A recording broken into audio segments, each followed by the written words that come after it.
جناب انگاروں پر لٹایا جاتا، چوکوں میں باندھ دیا جاتا، کئی دن تک باندھے رہتے اور گھروں کے گھر ایک دوسرے کے ساتھ لا تعلقی ہو جاتی۔ ہمارا جو درس ہے حضور علیہ السلام کے اسوہ حسنہ کے بارے میں چند باتیں ذکر کرنا ہے۔ اللہ رب العزت سورہ احزاب 21 نمبر آیہ مبارکہ میں ارشاد فرما رہا ہے، لَقَدْ كَانَ لَكُمْ فِي رَسُولِ اللَّهِ أُسْوَةٌ حَسَنَةٌ، تمہارے لیے محبوب علیہ السلام کی زندگی، اللہ کے رسول صلی اللہ علیہ وسلم کی زندگی بہترین نمونہ حیات ہے۔ اسوہ حسنہ، اس حضور علیہ السلام کی اس سیرت مبارکہ کی پیروی کرنا، وہ ہمیں حضور علیہ السلام کی زندگی کے ہر پہلو میں محبوب علیہ السلام کا اسوہ مبارکہ سیرت طیبہ جو ہے وہ نمایاں جھلکتی ہوئی نظر آتی ہے۔ وہ عدل و انصاف ہو، وہ عبادت و ریاضت کے معاملات ہوں، وہ عدل و انصاف کے حوالہ سے ہوں، وہ لوگوں کی تعلیم و تربیت کے حوالہ سے ہوں، وہ حضور علیہ السلام کے اپنے گھر کے معاملات ہوں، لوگوں کے معاملات ہوں، ہر دور میں ہر لمحہ حضور علیہ السلام کی زندگی ہمارے لیے نمونہ حیات ہے۔ اور وہ نبی ہمارے، ہم ان کے امتی، ہم ان کے غلام۔ اگر ہم محبوب علیہ السلام کی سیرت طیبہ پر عمل کر سکتے ہیں تو یقیناً ہم محبوب علیہ السلام کے بہترین غلاموں میں شامل ہو سکتے ہیں۔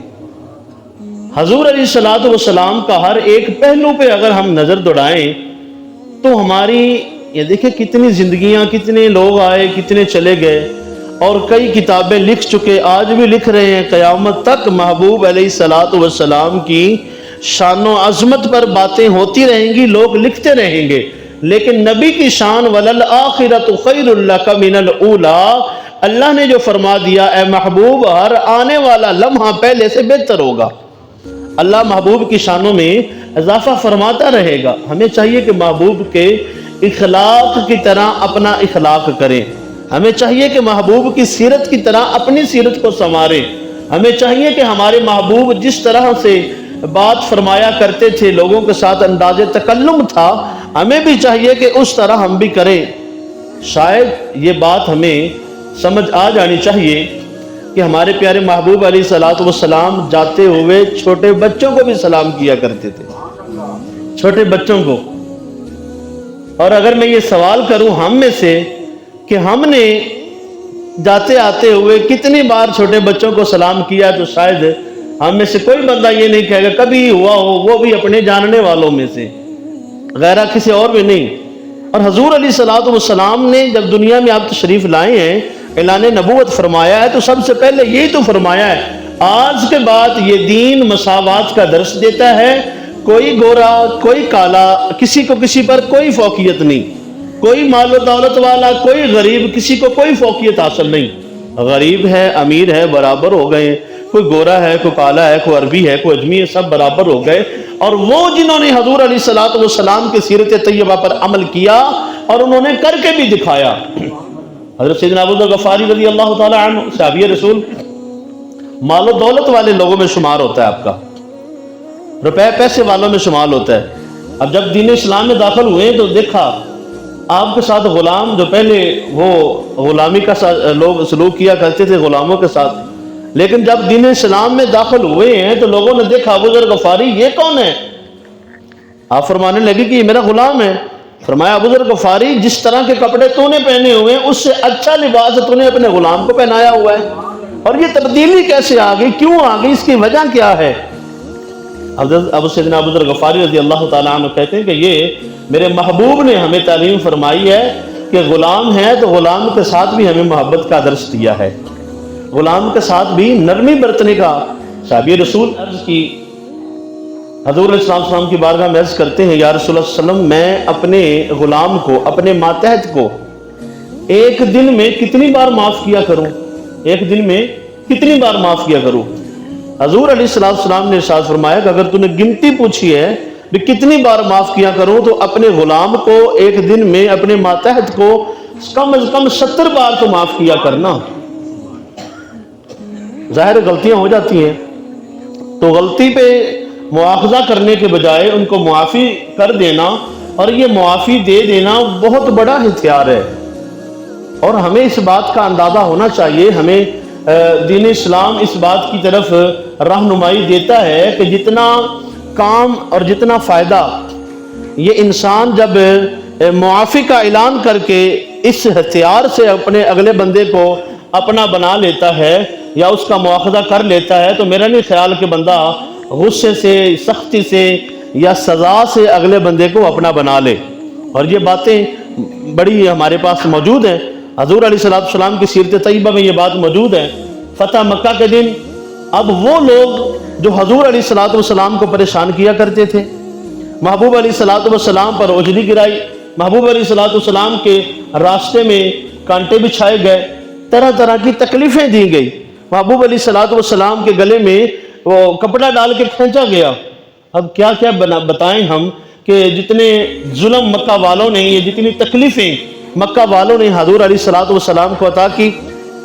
لیکن جب فتح مکہ ہوا، وہ دن آیا، تو اب وہ سارے لوگ کچہری میں کھڑے ہیں، اب سارے لوگ کھڑے ہیں، لیکن کیا ہوا؟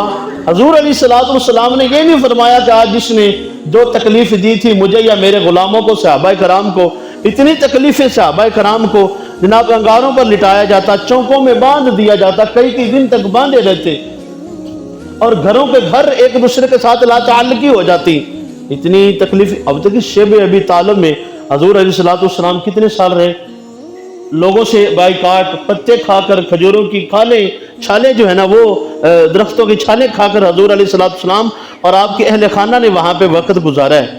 لیکن جب فتح مکہ آتا ہے تو فرمایا لا تثریب علیکم اليوم، آج کسی سے کو کچھ نہیں کہا جائے گا، آج سب کو معافی کا اعلان ہو گیا۔ ہم اس طرح کر کے تو دیکھیں، ہم اس طرح کر کے تو دیکھیں، یہی تو وہ بات تھی۔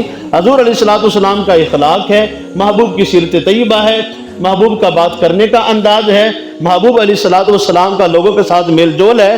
سب محفل میں بیٹھے ہوتے تو کسی کو یہ محسوس نہیں ہوتا کہ محبوب علیہ السلام میری طرف کم توجہ دیتی ہیں، ہر کسی کو پوری توجہ اور مسکرا کر کے ہر کسی کی بات سنی۔ اور ہم نے یہ بھی بات سنی ہے کہ ایک کم عقل عورت، یعنی کہ جس کو لوگ کہنے والے، محلے والے کہتے ہیں کہ جناب پاگل ہے، اور اس نے بھی حضور علیہ السلام کو بلایا کہ آ کر میری بات سنیں، تو محبوب علیہ السلام دھوپ کے وقت، دھوپ تھی اس وقت، اور آپ دھوپ میں کھڑے ہو کر کئی دیر تک اس کی باتیں سنتے رہے۔ حضرت عمر فاروق رضی اللہ تعالیٰ دیگر صحابہ نے کہا یا رسول اللہ یہ تو ایسے ہی ہے، اس کی تو عقل کم ہے، تو مہربانی فرمائے دھوپ بڑی تیز ہے، ہم پریشان ہو رہے تو آپ یہاں پہ تشریف لے آئیں۔ محبوب نے کیا فرمایا؟ محبوب نے فرمایا کہ اس کے محلے میں اس کی پوری کوئی نہیں سنتا، تو اگر اس کی اور کوئی نہیں سنتا، میں بھی نہ سنوں تو یہ کہاں جائے گی؟ میں بھی نہ سنوں تو یہ کہاں جائے گی؟ غزوہ خندق کے موقع آج ہمارے غلطیاں ہوتی ہیں نا، گھروں میں، محلے داروں میں، یا اپنے خاندان میں رشتہ داروں سے، تو ہم جناب لاٹھی لے کر کھڑے ہو جاتے ہیں۔ یہ معافی کی یہ ہمارے پاس جو سزا ہے نا، یہ بہت بڑی سزا ہے۔ یہ معافی کی سزا جو ہے نا، اگلے بندے کو اپنا غلام کر دیتی ہے۔ آپ حکم کریں تو ہم یہ پہاڑوں کو اٹھائیں اور اس بستی پر گرا دیں، یا پہاڑوں کو ہم ملا دیں، اس وادی طائف کا، یہ طائف نامی بستی جو ہے، اس کا نام و نشان ختم کر دیں۔ اب حضور چاہتے تو کیا خیال ہے کہ وہ ایسا ہو نہیں سکتا تھا؟ ہو سکتا تھا، لیکن محبوب کریم صلی اللہ علیہ وسلم نے فرمایا کہ نہیں، اگر یہ نہیں تو کم از کم اس کی نسلوں میں تو ان کی کوئی ہوگا جو اللہ کی عبادت کرنے والا ہوگا، دین اسلام پر عمل کرنے والا ہوگا۔ کیا یار ہماری باتیں یا ہمارے کام ان تکلیفوں سے بھی زیادہ ہیں؟ نہیں زیادہ، کوئی کچھ نہیں ہے۔ ہم چھوٹی چھوٹی بات پہ جناب مواخذہ کر کے بیٹھ جاتے ہیں، ڈنڈا پکڑ کے بیٹھ جاتے ہیں، تو نے ایسا کیا، میں نے ایسے کیا، ہم ترازو میں تولنے لگ جاتے ہیں۔ جب انسان ترازو میں تولنے کے لیے لگ جاتا تو پھر کبھی کوئی کسی کے ساتھ کھڑا نہیں ہوتا۔ جب معافی کا سا ڈنڈا پکڑ کر جب ہم کسی کو سزا دیں گے نا، معافی کا ڈنڈا پکڑ کر، تو پھر وہ سزا جو دی ہوگی وہ ہمیشہ کے لیے اس بندے کو یاد رہ جائے گی اور وہ آپ کا گرویدہ ہو جائے گا۔ تو اس طرح ہمیں بھی چاہیے کہ حضور علیہ السلام کے اخلاق حسنہ پر عمل کرتے ہوئے اپنے اخلاق کو بہتر بنائیں۔ طائف کی وادی میں محبوب علیہ السلام جاتے ہیں کیسا سلوک انہوں نے نہیں کیا. فتح مکہ سے زیادہ تکلیفیں انہوں نے دی ہیں. تقریباً مختلف روایت میں تقریباً 10 دن آپ وہاں رہے ہیں، اور اتنی تکلیفیں، اتنی اذیتیں، پریشانیاں. اب اللہ کی طرف سے فرشتے حاضر ہو گیا.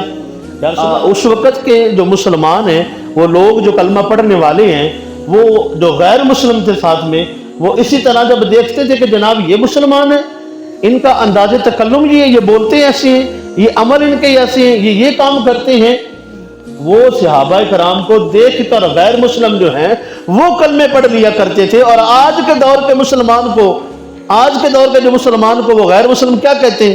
اگر اے مسلمان ہے تو پھر اسی اللہ معاف فرمائے. حالانکہ ان کو تو نہیں پتا ہم خراب ہیں، ان کو تو نہیں پتا کہ ہم گناہ گار ہیں، ہم عمل نہیں کر رہے. ورنہ دین تو بڑا اعلیٰ ہے، ہم سن چکے ہیں کل، دین تو بڑی شانوں والا ہے، لیکن عظمتوں والا ہے، لیکن ہم عمل نہیں کر رہے اس پر. رسول اللہ صلی اللہ علیہ وسلم کی سیرت طیبہ، ہمیں اس پر عمل کرنا چاہیے. محبوب علیہ الصلوۃ والسلام کی پیاری پیاری سنتوں پر عمل کرنا چاہیے. بات کرتے وقت ہم خیال رکھیں، بڑا ہے اس کا حیا ہم پر ضروری ہے، یہ چھوٹا ہے اس سے ہم نے پیار اور شفقت سے پیش آنا ہے. ماں باپ کا ہمیں شریعت نے ادب الگ بتایا. بیٹیوں بہنوں کے ساتھ، بیویوں کے ساتھ، خاندان کے ساتھ، رشتہ داروں کے ساتھ، بھائی کے ساتھ، ہر کسی کا الگ الگ رتبہ ہمیں دین اسلام نے بتایا ہے. جب بتایا ہے تو ہم اس پر عمل کیوں نہیں کر رہے؟ ہر قدم پر ہمارے لیے ضابطہ حیات حضور علیہ الصلوۃ والسلام نے جو شریعت ہمیں عطا فرمائی ہے، قرآن پاک ہمارے پاس موجود ہے، اور محبوب علیہ الصلوۃ والسلام کی سیرت مبارکہ ہمارے پاس موجود ہے. قیامت تک آنے والے لوگوں کے لیے حضور علیہ الصلوۃ والسلام کی زندگی بہترین نمونہ ہے. جو بندہ محبوب کے بتائے ہوئے طریقوں پر عمل کر لے گا، سنتوں پر عمل کر لے گا، وہ ہمیشہ دنیا کی نظروں میں بھی کامیاب ہوگا اور آخرت بھی اس کی سمر جائے گی. اللہ ہمیں زیادہ سے زیادہ محبوب علیہ الصلوۃ والسلام کے بتائے ہوئے طریقوں پر عمل کی توفیق عطا فرمائے. ہمارا اخلاق سب سے اچھا ہونا چاہیے. لمبے لمبے سجدے، نمازیں، ذکر و اذکار، دیگر عبادات ہمیں یہ فائدہ شاید اتنا نہ دے.